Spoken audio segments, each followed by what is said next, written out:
Firefighters, helicopters and residents alike have been battling a huge wildfire northwest of Athens. The blaze, which is just one of several around Greece, has already destroyed over 100 homes. In the village of AGIOS Konstantinos, Tazos and Pelakos and his son have been trying to save their home. He says the fire has been burning since last night and that residents are doing everything they can. But his son eventually urges him to leave, and they do. Hundreds of Greek firefighters equipped with vehicles, heavy machinery and firefighting aircraft have been deployed across the country, reinforced by France and Romania to battle the wildfires. These are just the latest to ravage Europe this summer. They've come after a period of record-breaking heat waves and little rain, conditions that scientists say have been worsened by climate change.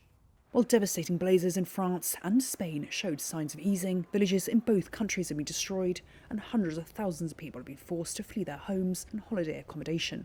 A fresh heatwave is now threatening Hungary, however. Prime Minister Peter Magyar posted this video warning of a critical 5 days, as the country's sole nuclear power plant has been forced to shut for the first time in over 4 decades. It uses water from the river Danube as a coolant, but levels have now plunged to a record low.